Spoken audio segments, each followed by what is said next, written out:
Bismillahirrahmanirrahim. Assalamualaikum warahmatullahi wabarakatuh.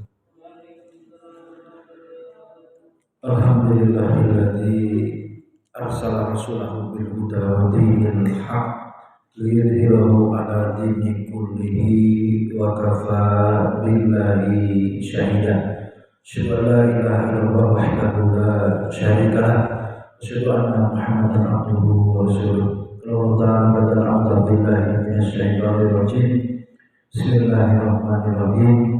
Kuntum khairu ummatin ukhrijat lin-nas ta'muruna bil ma'ruf wa tanhauna 'anil munkar wa tu'minuna billah. Rasulullah sallallahu alaihi wasallam, man ra'a minkum munkaran falyughayyir bi yadihi fa in lam yastati' Lisanihi fa in lam yastati' fa biqalbihi wa dzalika adaful iman.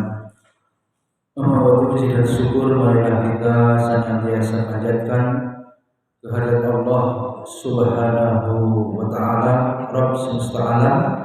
Kita memujinya, kita memohon pertolongan kepadanya, kita berlindung kepadanya dari kejahatan jiwa-jiwa kita, unsuri anfusina, dari kejahatan-kejahatan hawa nafsu kita. Kita berlindung kepada Allah agar kita selamat dalam menjalani kehidupan ini, detik demi detik, waktu demi waktu, senantiasa dalam keridhaan Allah Subhanahu wa taala dan senantiasa dalam naungan rahmatnya. Itu kita terus bermohon diberikan hidayah. Wa inni as'alukal huda wat tuqa wal afafa wal ghina. Kemudian juga kita memohon diberikan ilmu yang nafi'. Allahumma inni as'aluka ilman nafi'an. Kemudian juga rizqan thayyiban, rezeki yang baik. Rezeki bukan hanya duit, rezeki iradah, keinginan untuk bermajelis ilmu, keinginan untuk terus belajar, keinginan untuk mengamalkan ajaran agama ini secara kafah. Itu merupakan rezeki. Rezeki juga bermakna teman yang baik, ya, lingkungan yang baik yang mendorong kita untuk istiqomah. Qul amantu billah sumastaqim. Kemudian juga amalan mutaqabbalan, amal-amal ibadah yang diterima, makbul, amal-amal ibadah yang membawa kepada kebaikan, ziyadatul khair, ba'dal khair, diberikan kemudahan beramal soleh. Yang satu berpindah kepada amal soleh yang lain. Setelah bermajelis ilmu, semangat membaca Al-Quran, ya. Setelah membaca Al-Quran, semangat mempelajari hadis. Setelah membaca hadis, semangat untuk belajar fikih dan seterusnya. Semangat untuk mengajar, semangat untuk beramar ma'ruf nahi munkar, melanjutkan tugas para nabi dan rasul. Balighu ani walau ayat. Salawat dan salam senantiasa kita sanjung agungkan kepada junjungan kita Nabi Muhammad sallallahu alaihi wasallam, yang senantiasa kita nantikan syafaatnya kelak. Hadirin Allah, pada pagi hari ini taklim kita akan melanjutkan syarah, ya, dari kitab Ushul Salasah, 3 landasan utama: ma'rifatullah, ma'rifatur rasul, dan ma'rifatul dinul Islam. Pada pertemuan beberapa pekan yang lalu kita sampai pada pembahasan, lihat catatannya, Andri, apa? Ayo.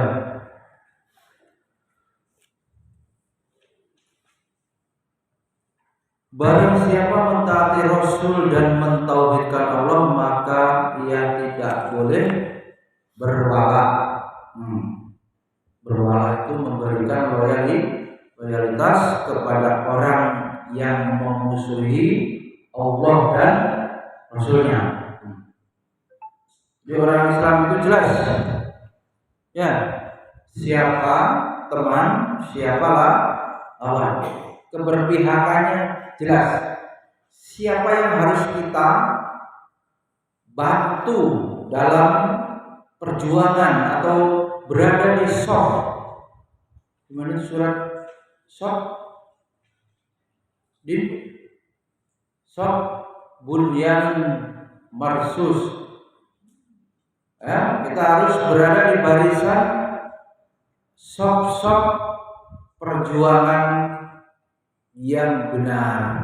Maka kita kemudian loyal. Siapa orang yang benar? A'riful haq ta'riful ahlahu. Gimana itu? Oke, kenali kebenaran. A'riful haq. Kenali kebenaran. Maka ta'riful ahlahu. Setelah antum semuanya paham apa itu kebenaran, maka Allah akan menunjukkan siapa orang-orang yang benar itu. Ta'riful ahlahu. Pelaku kebenaran itu siapa? Siapa yang istiqomah? Siapa yang terus berusaha ikhlas dalam mendidik, ikhlas dalam mengajar, ikhlas dalam menegakkan la ilaha illallah. Siapa orang yang akan terlihat? Alam akan membuktikan, istilahnya seleksi alam. Bumi menjadi saksi atas perjuangannya. Ya, kalau orang yang meninggal nanti, dakwah di situ selesai. Dakwah di situ apa? Redup umpama cahaya. Nah itu. A'riful haq ta'rifu ahlahu. Kenali kebenaran, maka kamu akan tahu siapa orang-orang yang benar. Dalam rangka itu terus, ya, kita tidak boleh salah berwala. Ini bagian daripada akidah. Sangat menyakitkan yang namanya orang munafik, orang apa itu, musang berbulu apa? Domba, pak ayam. Menggunting dalam lipatan, musuh dalam selimut. Perjuangan ini berat, lebih berat lagi harus memikirkan musuh internal. Wajah-wajahnya, lahiriahnya membela Islam, tapi hatinya sebaliknya.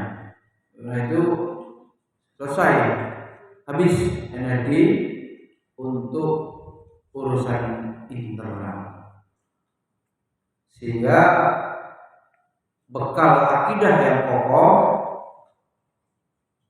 ini menjadi syarat mutlak. Kacamatanya jangan kacamata kuda, lurus.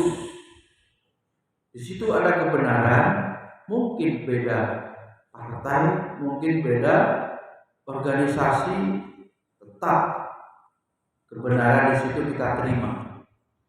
Mungkin di organisasi ABC ada kesalahan, di situ kita berlepas diri dan mungkin kalau mampu mengingatkan.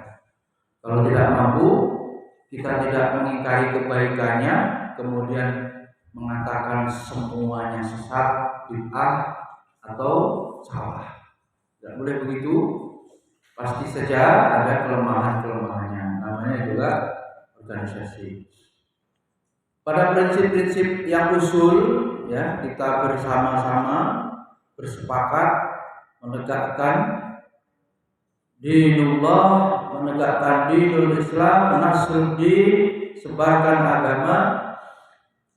Sepakat. Pada persoalan yang tidak sepakat, masalah furu, masalah cabang dalam agama ini, kita bertasamuh, bertoleran, ukhuwah di atas firqah. Dan karena itu wala wal bara ini jelas harus menjadi prinsip akidah kita. Ridwanullah, perkataan penulis rahimahullah, ya,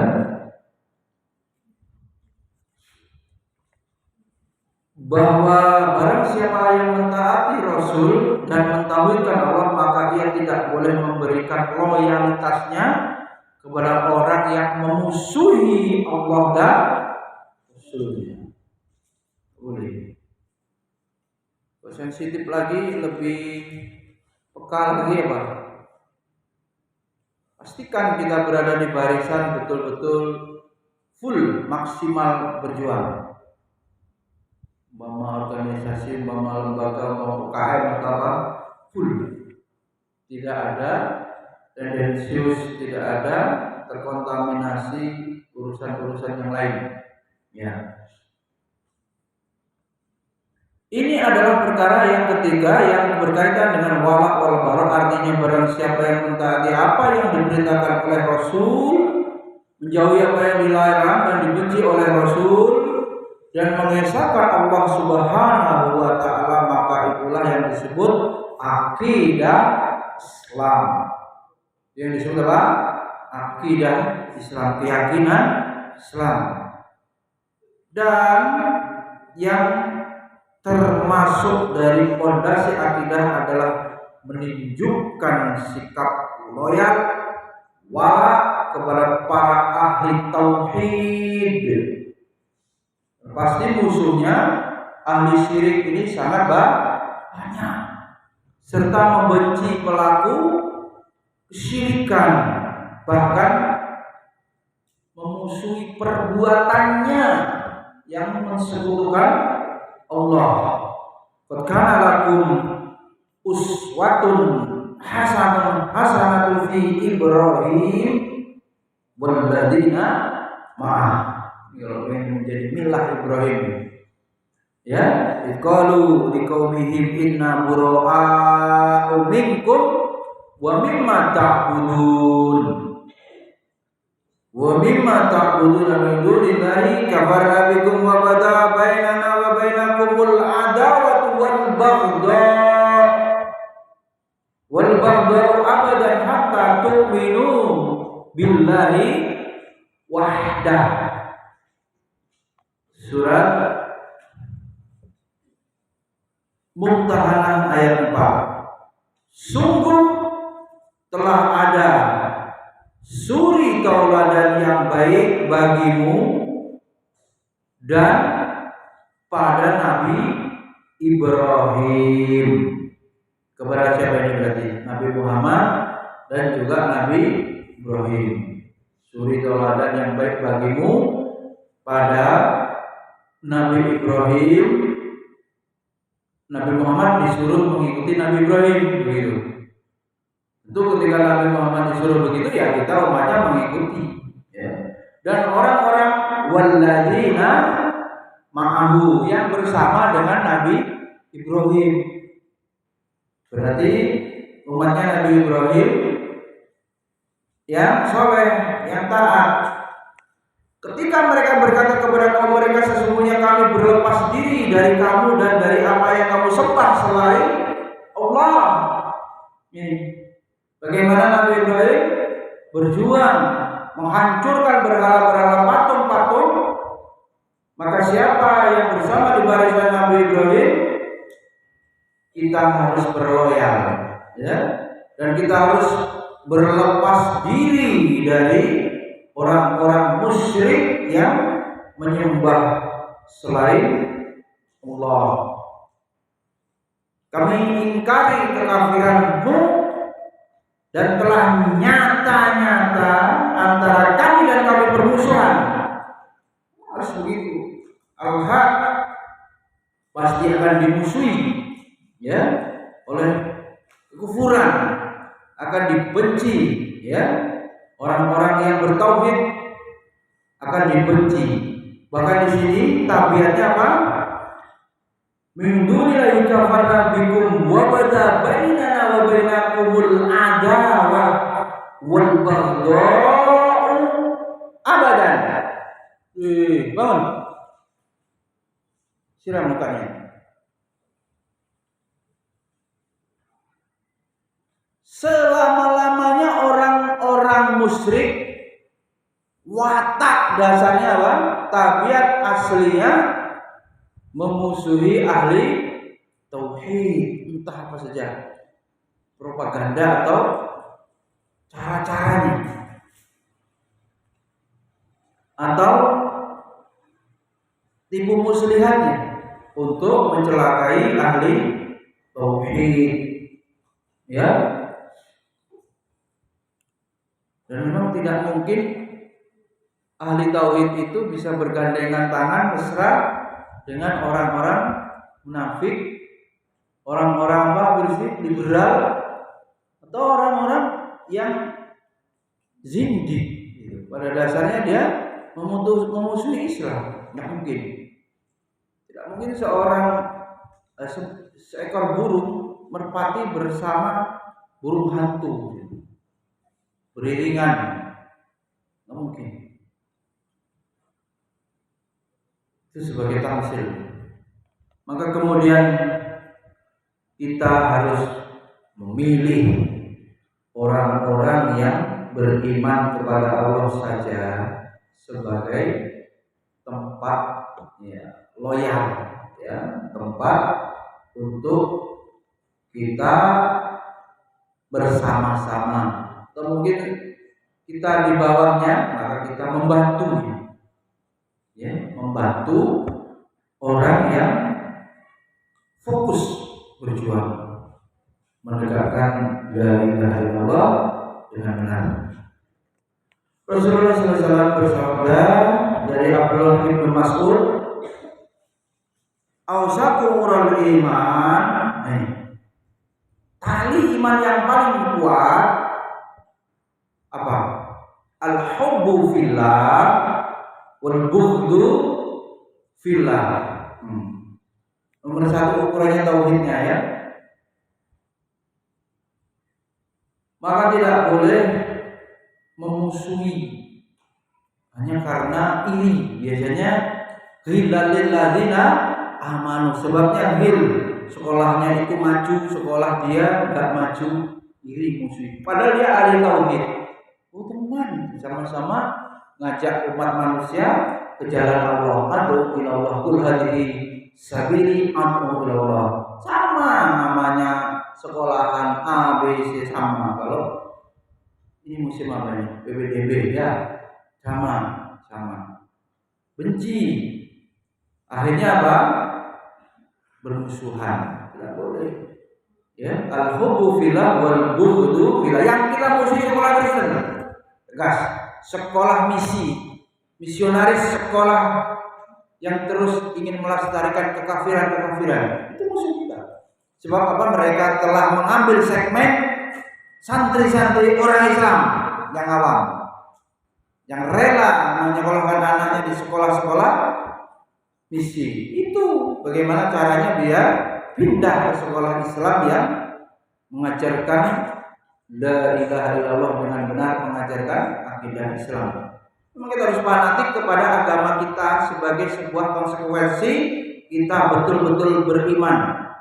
Alaikum bisunnati wa sunnatil khulafair rasyidin al-mahdiin min ba'du addu 'alaiha bin nawajid. Orang kalau sudah tahu kebenaran, meyakininya, mantaplah dia hidup dengan kebenaran itu, gigit dengan gigi gerahan kebenaran itu sampai umur atau nyawanya dicabut.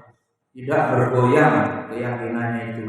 Dan bukti kecintaannya dia memperjuangkan kebenaran yang diyakininya itu untuk terus tegak di muka bumi ini, untuk terus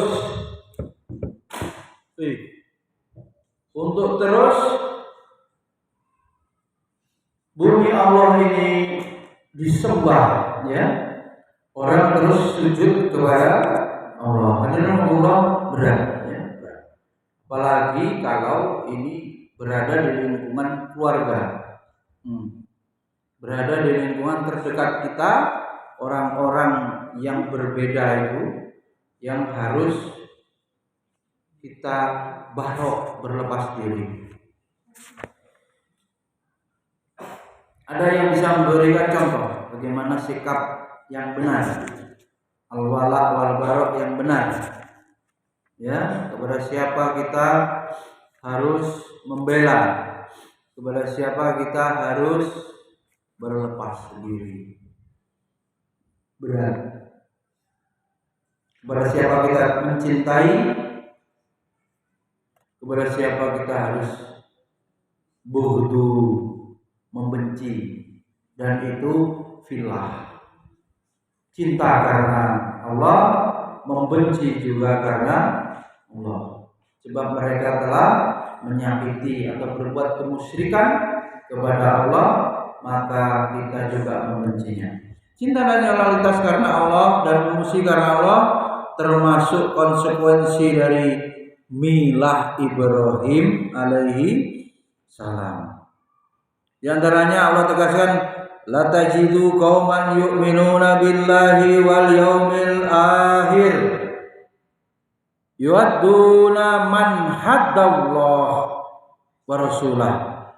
Kamu tidak akan mendapati suatu kaum yang beriman kepada Allah dan hari akhirat saling berkasih sayang dengan orang-orang yang menentang Allah dan Rasulnya. Tak mungkin. Orang beriman itu bisa bermesraan, saling berkasih sayang dengan orang yang memusuhi Allah. Gak mungkin. Nah ini hati-hati, ya. Orang bergaul hari-hariannya sama siapa? Mungkin sama-sama Islam, ya. Tokoh bisa jadi, tapi dia akrabnya sama siapa gitu. Ya. Membela siapa? Lisannya itu membela musuh atau membela agama. Mengerikan, ya. Maka perkataan penulis tidak boleh memberikan loyalitas kepada orang yang memusuhi Allah dan Rasulnya. Tidak boleh. Kita tidak boleh kemudian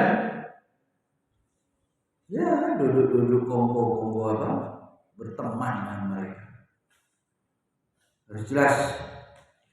Adalah warasulah artinya al-muhadah, memusuhi.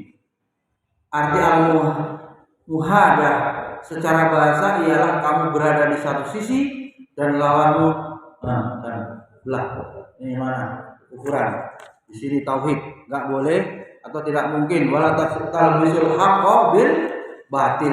Tidak boleh mencampur adukan antara kebenaran dan kebatilan. Allah berat ini sungguh berat. Keimanan itu semakin tinggi, semakin berat ujian. Kemudian makna al-muwalat adalah saling mempercayai, menyayangi, mencintai dan merasa dekat dengannya. Jadi lawannya dari apa? Muhadah tadi.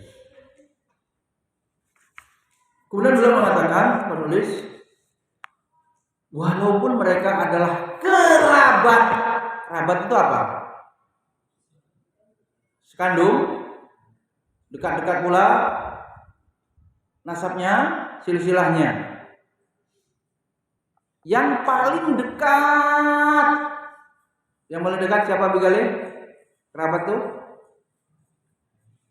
Orang tua, adik, kakak, paman, yang jadi wali itu dekat. La tajidu qauman, kata Allah, kamu tidak akan mendapati sesuatu kaum.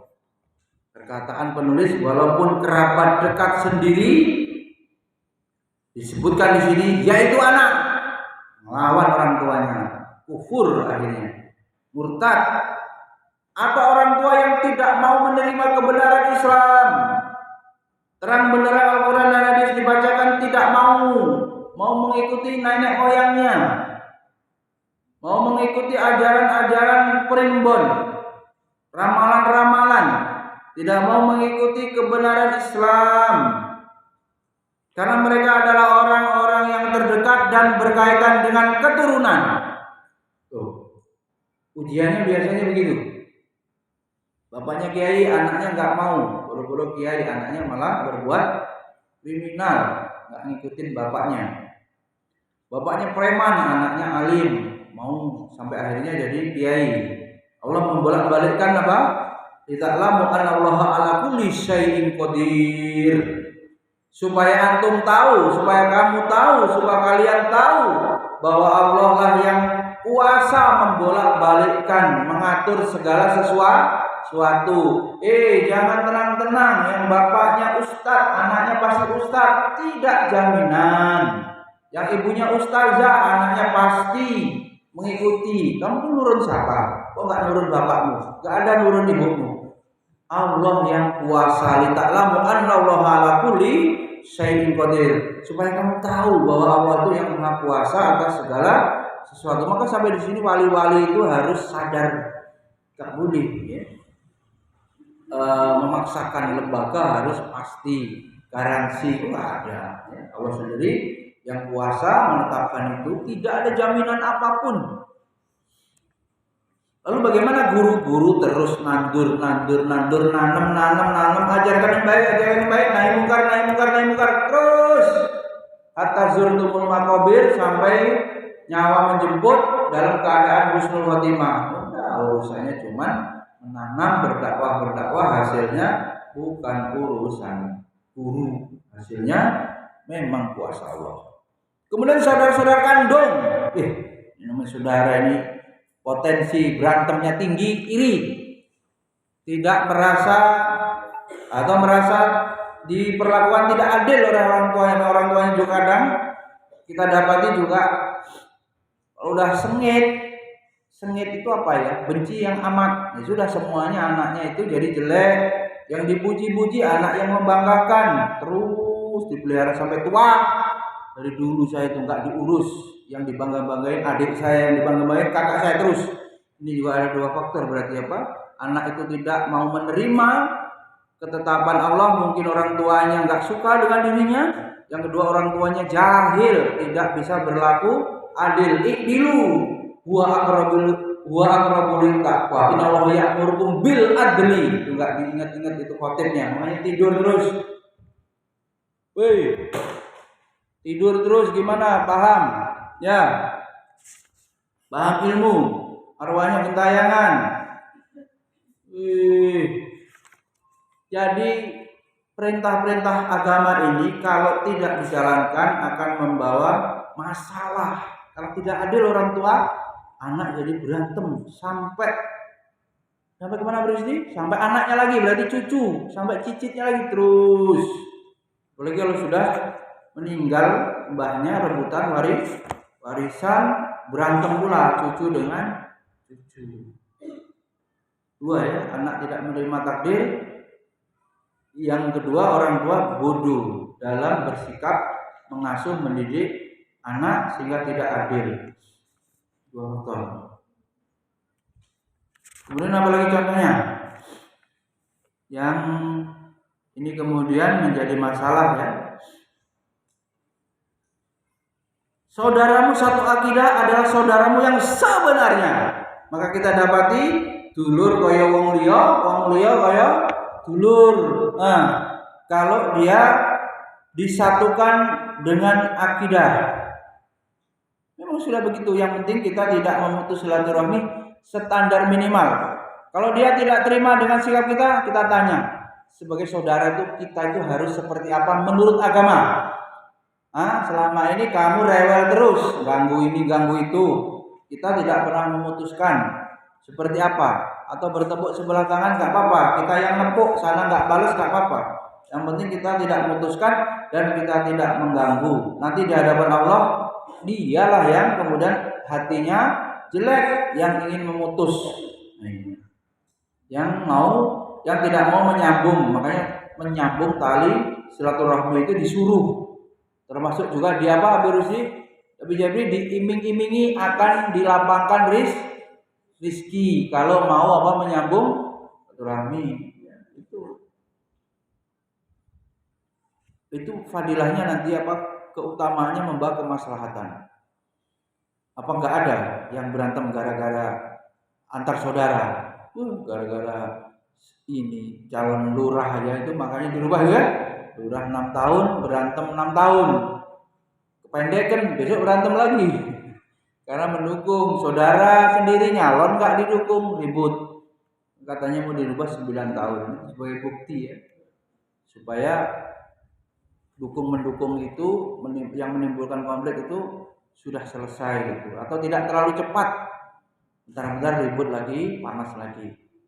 Itu baru urusan politik ya. Karena itu apalah urusan dunia ini, nggak ada yang perlu diribut-ributkan, teman-teman ya. Udah ada bagiannya sendiri-sendiri ya. Kalaupun miskin enak, nanti di akhirat nggak lama pertanyaannya. Sudah. Susah sombong berarti nggak ada peluang dosa sombong ya. Kalau kaya peluang sombongnya pasti itu penyakitnya. Termasuk pinter, umpamanya bodoh. Yang penting barokah ya. Mana yang bodoh, ngaku bodoh, nggak paham-paham belajar. Yang penting diridhoi guru, barokah hidupnya. Ternyata dengan adanya orang bodoh itu nanti membantu orang yang pinter. Sudah menjadi apa? Sistem saling melengkapi. Juga ngasih pahala guru matematikanya, guru sainsnya, guru bahasa Arab, guru apa? Bahasa Inggrisnya pahalanya lebih nemen. Kalau anak pintar sebentar diajari sudah bisa, pahalanya sedikit. Kalau anak yang bebel, la ilaha illallah, daleban udah dijelaskan kemarin, minggu ini lupa lagi. Nahu sorot ayah. Apalagi rumus matematika. Enggak ada duitnya lagi, ya umi kapah ngitung aja duitnya enggak ada. Yang penting kata pengusaha itu bisa ngitung duit. Mana semua itu dipastiin El Ghosi itu tahu duit. Beli tumpuk ini duitnya 2.000 gimana? Belum paham-paham. Guru matematika kelas 2 Mbak Ayu bagaimana itu? Atau siapa? Ini juga iya ini, anaknya guru matematika juga sama itu. Si Haya juga, berapa ini Bi? Berapa ini Bi? Berapa ini Bi? Kawanmu berapa? Yang kamu beli yang mana? Semua ditumpuk di meja. Belum paham ini harga berapa, duit kita berapa. Ada lagi yang gede-gede itu Sultan belum paham juga. Nah, bagaimana itu? Itu aja lah apa matematikanya yang berhubungan kehidupan sehari-hari lah. Tapi kalau orang tuanya udah paham yang gitu-gitu dia nggak akan hidup jadi guru matematika, ya sudah maafin aja, suruh hidup dengan pelajaran yang lain. Nuruti guru gembul gimana? Mabok, sangat apa? Ya bebas apa namanya radikal, dilawan semua, ya nggak apa-apa. Mungkin Mbak Ayu mau buat sekolah ala guru gembul, nggak sanggup, ala cahaya mabok, pelajaran udah ada ya, masih begini apalagi pelajarannya dibuang, gimana nanti? Musuhmu yang sebenarnya adalah musuhmu dalam akidah, loh, musuh yang sesungguhnya itu. Saudaramu seakidah adalah saudaramu yang sebenarnya, walaupun ia berada di belahan bumi manapun. Gimana itu hadisnya, Abi Jabri? Orang Muslim itu arwahnya satu, junudun mujannadah. Artinya di Afrika kalau la ilaha illallah satu hati menegakkan itu seperti satu tubuh atau satu ruh. Meskipun di belahan bumi mana Eropa asal sama la ilaha illallah satu tubuh. Walaupun sebelahan rumah sekandung, kalau dia kafir tidak beriman, aslinya orang itu orang lain, nggak bisa bersatu ya dalam masalah akidah orang lain. Saudara misalnya adalah saudara yang sebenarnya walaupun dia berada di belahan bumi yang jauh. Sedangkan musuhmu yang sebenarnya adalah musuhmu dalam akidah juga, walaupun dia kerabatmu yang terdekat. Dalam timbangan Islam yang menjadi barometer nih standar mengukur adalah akidah, bukan apa? Keturunan. Tetap tidak bisa. Ya kita punya, naudzubillah, kalau punya saudara, paman, kakak, adik Nasrani, bisa lah. Dia makan babi, kita bingung, kita bertamu, tetap ada batas-batas. Ya. Dia kemudian menyembah Tuhan tiga Tuhan yang ayah bapak Tuhan anak, kita menyembah Tuhan satu. Kemudian Tuhan kita esa, mereka trinitas misalnya. Atau Tuhannya buatan, ya, agama-agama bumi itu, agama arti itu, agama dibuat oleh orang yang katanya baik, apa istilahnya beradab mungkin, berilmu, bisa jadi buat ajaran agama disusun kitabnya, itu disebut agama-agama bumi yang kemudian diikuti dan menjadi agama turun temurun, bukan dari agama, bukan ajarannya dari wahyu atau dari Allah langit. Oleh karena itu Allah Subhanahu wa taala menekankan makna ini seraya menyebutkan beberapa kerabat tersebut, tegas kerabat. Dan maknanya kalau sudah disebutkan Allah ini sangat mungkin terjadi, orang itu akan mengalami, minimalnya ya dia memusuhi. Bagaimana biasanya jadi orang Islam itu nggak usah fanatik amat, nggak usah nemen-nemen amat gitu loh beragamanya. Sekurang-kurangnya dia ngendor-ngendori begitu. Ya, itu sudah ada ciri-ciri dia nggak bisa menyatu akidahnya. Firman Allah Ta'ala, la tajidunna qauman, kata kerja la tajidu dengan didomahkan huruf dal, jika berbasis depan domah maka maknanya adalah penafian. Ulama balaghah berkata kalimat nafi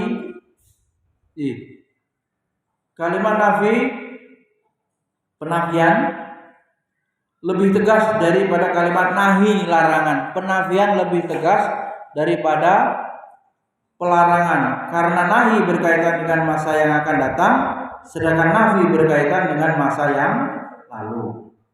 Masa yang akan datang dan masa yang lalu, dan juga yang akan datang. Jadi apa? Nahi berkaitan dengan masa yang akan datang. Kalau nafi dua-duanya, masa lalu dan masa yang akan datang. Maka makna ayat tersebut ialah kapanpun kamu tidak akan pernah menjumpai, ini sudah ditetapkan, orang-orang beriman kepada Allah dan hari akhirat sementara dia mencintai orang yang manusia Allah. Gak mungkin.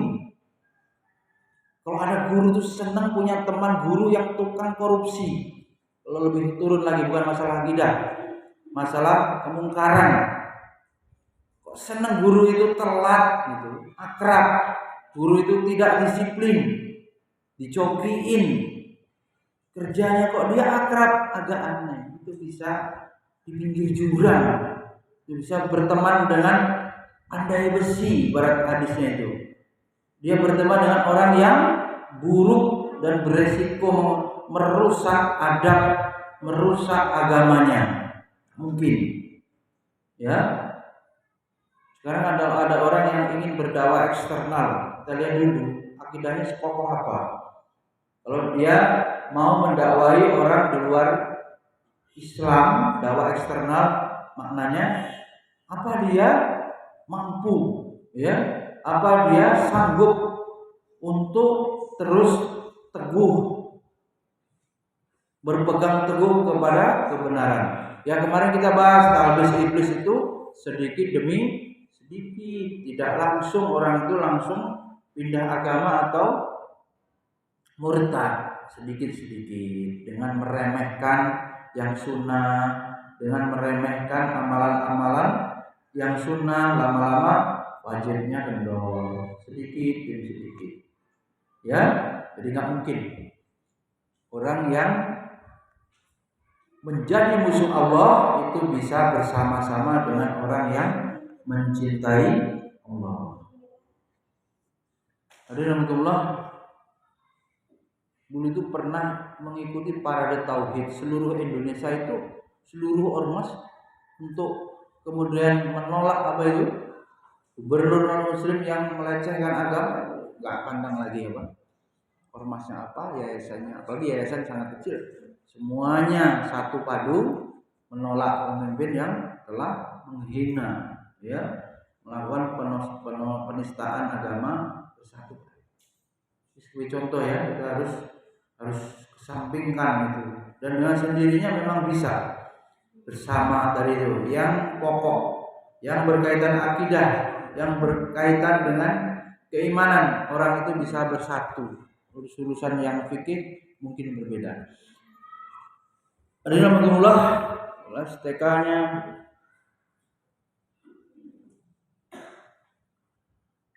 itu gimana ya, Mbak? Udah datang belum? Yang beriman kepada Allah dan hari akhirat saling berkasih sayang dengan orang-orang yang menantang Allah nggak mungkin. Sekalipun orang-orang itu bapak-bapakmu atau anak-anakmu atau saudara-saudaramu ataupun keluarga mereka, nggak mungkin. Yang beriman kepada Allah itu bisa berkasih sayang dengan orang-orang yang memusuhi Allah, nggak mungkin. Mana yu'minuna billah, yaitu beriman dengan keimanan yang benar lahir maupun batin. Faedah ayat ini bahwa permusuhan terhadap orang kafir merupakan barometer iman. Nah, kalau tidak membenci kekafiran itu juga imannya dipertanyakan. Ya. Maka Mbak Ayu kalau masih bangga berfoto dengan stupa itu saya belum paham itu. Itu kan mengagungkan, paling tidak yang menjadi background itu sesuatu yang dia takjub, ya, padahal itu disembah, ya, sebagai simbol ibadah agama lain. Dan kalau Nabi Ibrahim ada gimana tadi?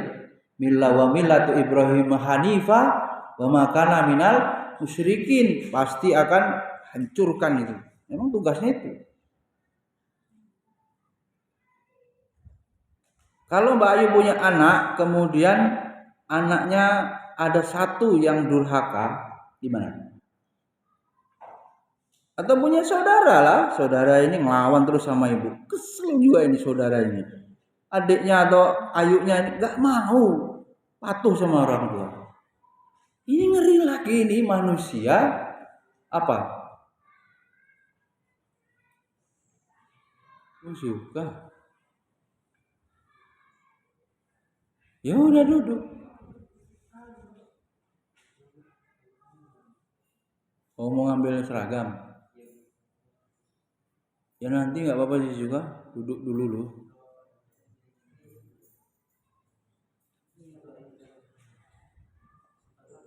Baju baru nih.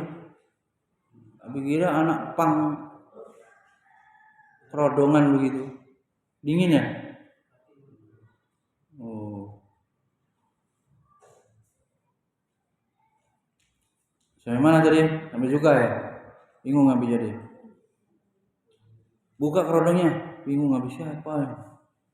Apa tukang ini? Paket! Paket! Siapa kau pikir saya? Ada ini? Enggak ada. Salam enggak ini enggak. Lulus sekolah adab dulu tuh tukang-tukang paket itu. Didoain buruk gigit-gigitin orang gitu. Gigit-gigitin orang, namu enggak pakai adab. Apalagi kalau sepatunya naik-naik kantor usir aja. Suruh sekolah adab ya. Yang piket itu capek ya kan? Sepatunya naik-naik. Salah pula bukan nyari di Ica.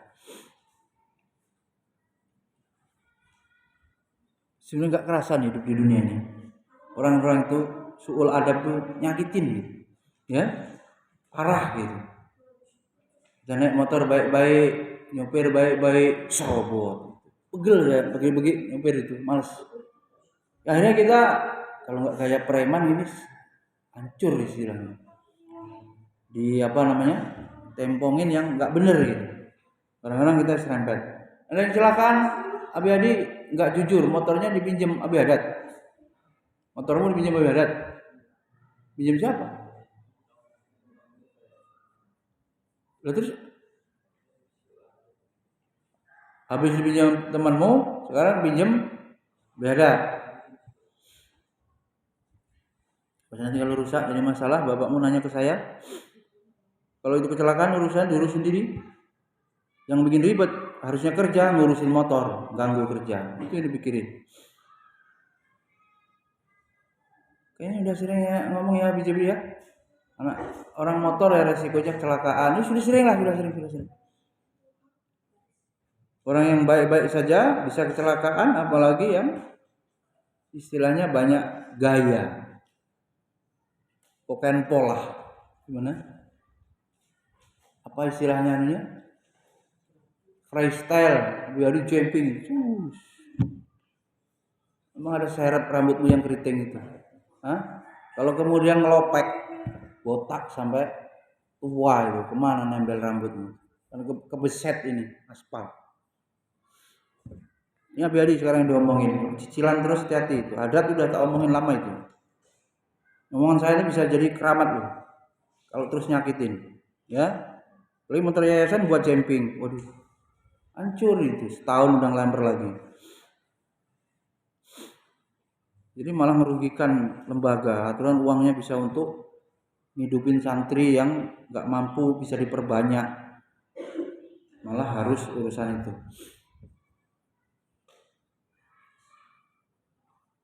Itu yang itu menghancurkan dunia nggak bang? Anak-anak itu masih bisa terkendali? Ada nggak doanya bang biar santri itu nggak jadi masalah?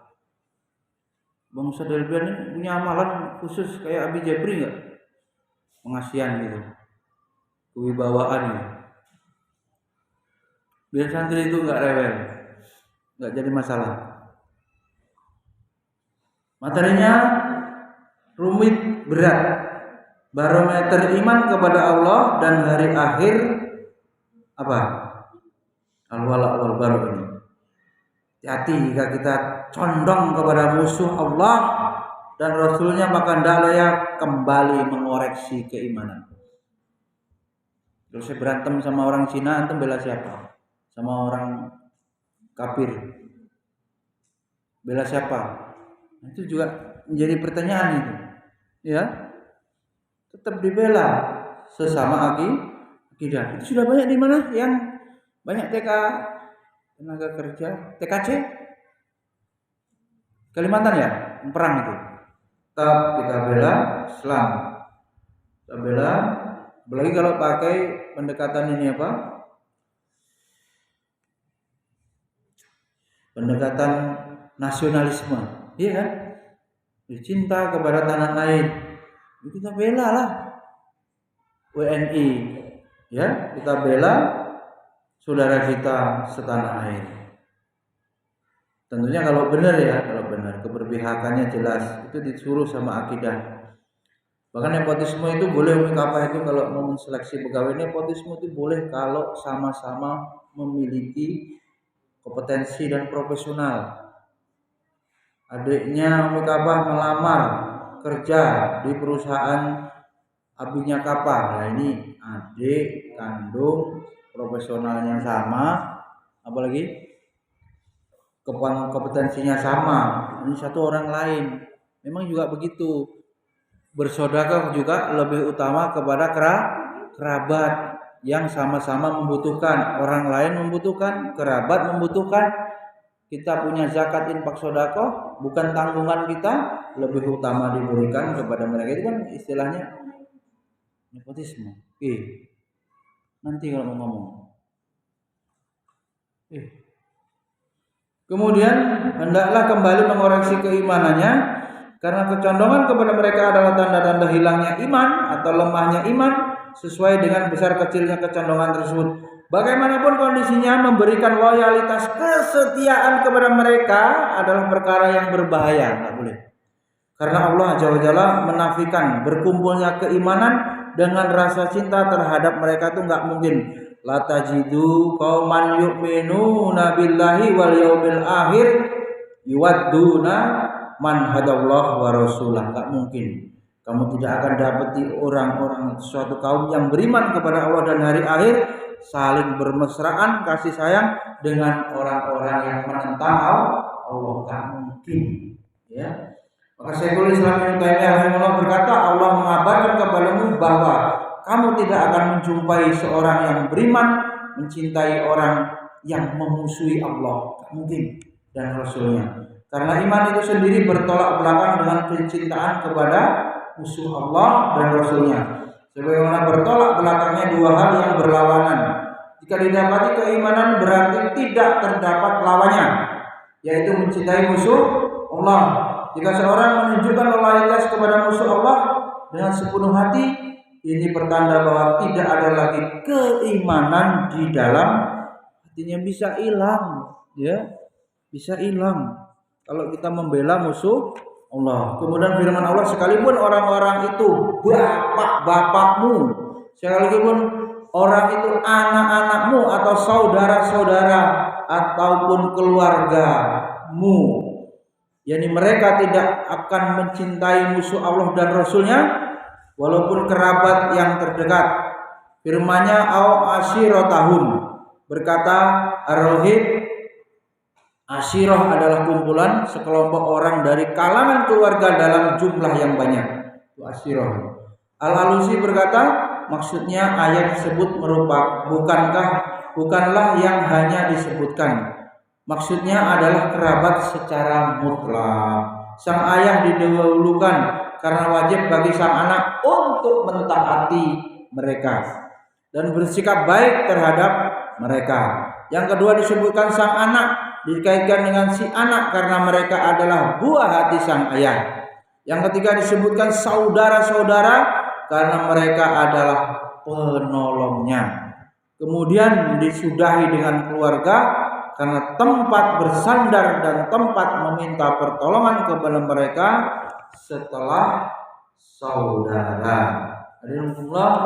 Mereka itulah orang-orang yang Allah telah menanamkan keimanan dalam hati mereka dengan pertolongan yang datang daripadanya dan dimasukkannya mereka ke dalam jannah yang mengalir di bawahnya sungai-sungai, mereka kekal di dalamnya.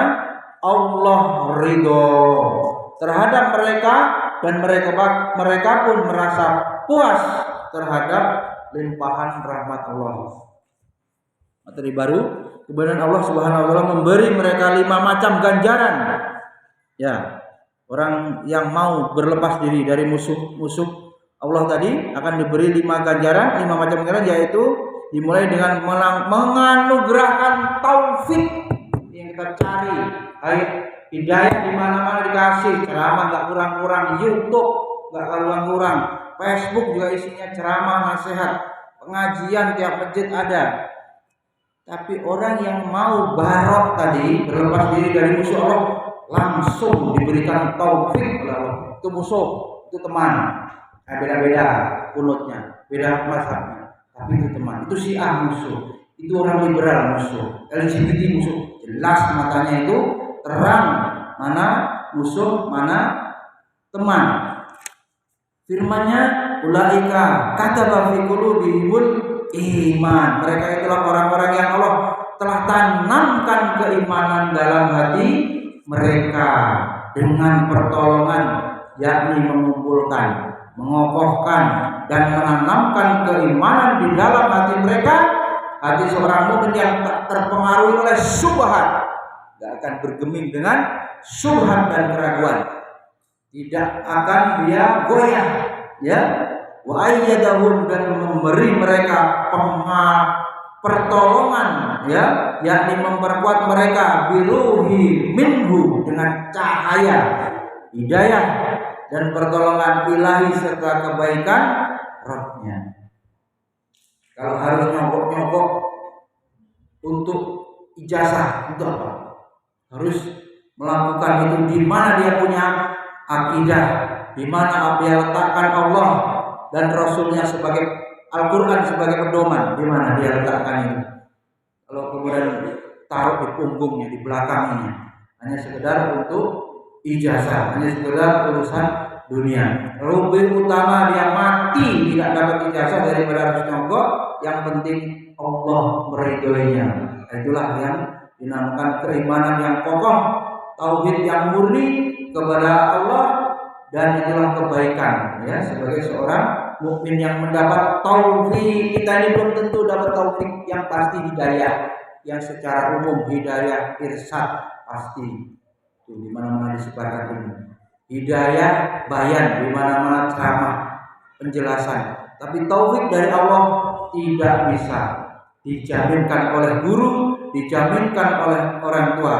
Tapi di sini tadi kalau mau barok, sehingga akan dekat dengan musuh Allah, ada jaminan dia memperoleh taufik. Nah, ini ya, aku gak mau kerja tempat-tempat yang dekat-dekat KKN, rusak akidah, rusak ibadah, rusak akhlak, akan dapat taufik. Urusannya hanya dengan Allah. Pokoknya saya ini hamba-Mu ya Allah. Inna sholati wa nusuki wa mahyaya wa mamati lillahi rabbil alamin. Udah.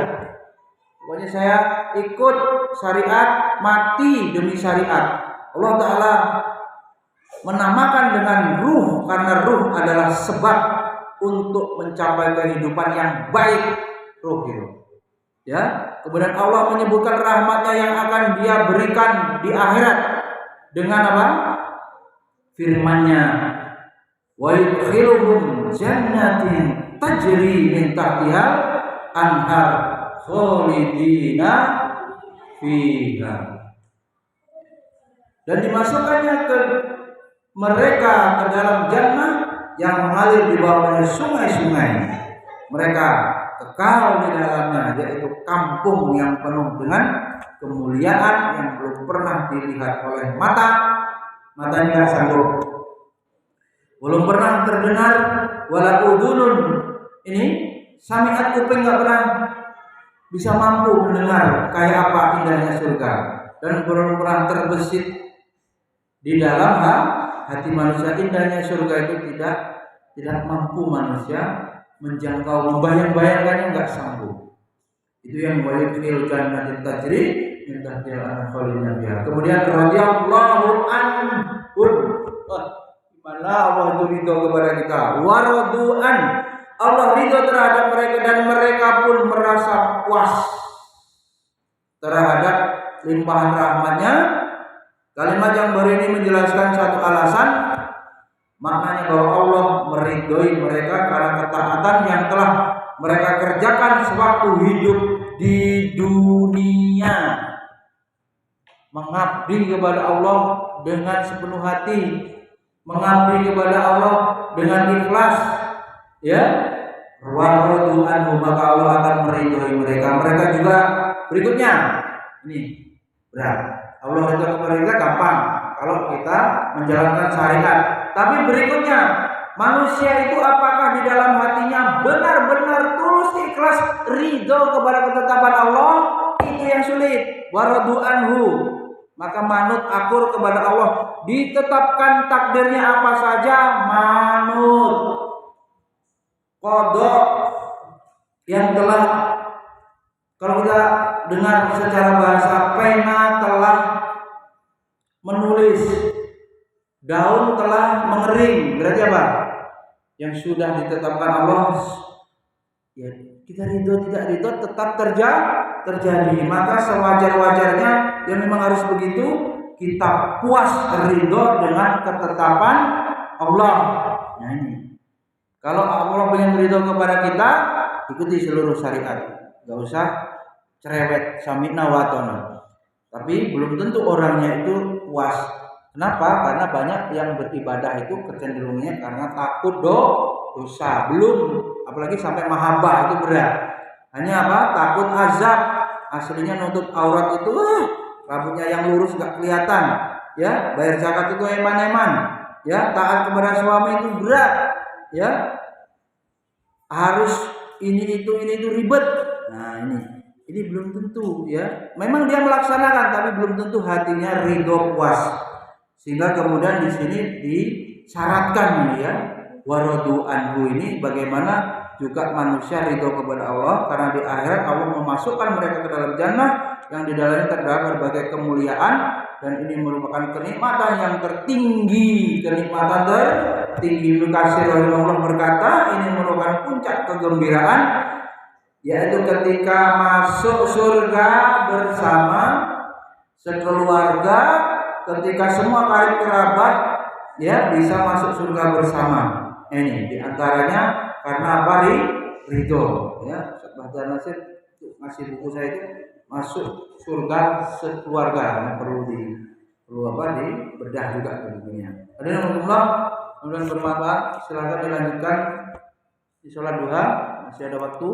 Dimulainya 6:30 karena sudah masak dari pagi. Apa ini? Ada pertanyaan. Bagaimana dengan orang-orang yang merasa kagum terhadap Candi Borobudur, meyakini hasil penelitian yang mengatakan bahwa candi tersebut merupakan salah satu sejarah. Sedangkan Sulaiman ada sumber yang valid. Yang buat itu Nabi Sulaiman.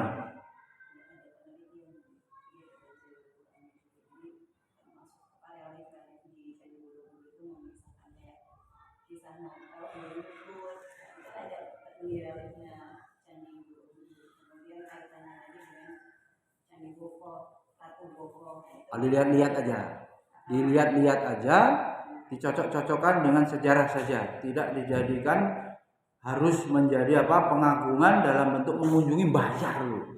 Kita itu tidak boleh lasadurihal, tidak boleh bersusah payah mengunjungi tempat ila salasin, Masjidil Haram, wa Masjidil Hada, wa Masjidil Aqsa. Pas itu Nabi di Masjid Nabawi. Kita itu nggak boleh ngabisin uang pergi wisata kecuali 3 itu. Masjid Nabawi, Masjid Aqsa, Masjidil Haram. Yang lain-lainnya itu, apalagi kalau nabung untuk ke sana lihat candi, aduh gimana. Itu sudah bergeser ya. Untuk kemudian tidak kagum itu sulit. Kalau itu sudah benar, sekarang ini jadi masalah itu difungsikan sebagai ibadah, simbol ibadah agama Hindu apa agama Buddha ya? Dua-duanya. Buddha. Nah, dan kita tidak kemudian kagum ya. Kenapa ke situ? Apalagi ya cobalah bayangkan Nabi Ibrahim itu bagaimana Nabi Ibrahim terhadap berhala. Kalaupun kita tidak punya kuasa sebagai rakyat, jangan ikut-ikut meramaikan atau melakukan seperti umumnya orang ya. Kalau pernah itu saya share Ustadz yang melarang ya. Apa batasan dalam berwala wal baro ini atau menyeluruh bahkan sampai ke muamal seperti mengutamakan berbelanja? Iyalah. Kalau bisa, sih nggak pernah Indomaret kalau nggak darurat surya itu banyak uangnya untuk dakwah dari dulu saya tahu, makanya paling ramai kalau di sini ya. Atau ada toko muslim yang lain. Islam ekonomi pasti akan diawasi bahkan dilarang. Itu Islam politik juga akan begitu. Tapi kalau Islam ritual, silakan aja itu di damai-damai. Kalau sudah merambah ekonomi dan ini kaitannya wala wal barok, keberpihakan, sama juga ini. Kan itu ada Royal yang KFC Amerika, KFC Pizza Hut itu mereka ada store beli brand ya. Kalaupun yang punya orang Indonesia, orang Islam bisa jadi bisnis itu, tapi dia beli itu sama aja kita mendukung, seluruhnya mendukung ini. Harus diluaskan lagi keberpihakan kepada orang Islam itu harus jelas, dan kita tidak mendukung atau memperkaya orang-orang kafir yang kemudian pada akhirnya bisa membahayakan. Kalau mereka ada konsep amal, dia beramal kemudian memusuhi untuk membiayai perang melawan orang Islam. Sebagaimana orang Islam juga ada yang namanya gerakan fisabilillah, infak untuk perang melawan orang kafir. Mereka ada juga begitu. Untuk itu kita harus memilih. Dulu kan kalau kita beli chicken yang Islam itu Sabana ya. Nah, yang ya atau lokal tapi jelas orang Islam yang mungkin tidak punya franchise tapi dia orang Muslim, itu lebih baik daripada orang-orang yang jelas itu milik orang kafir.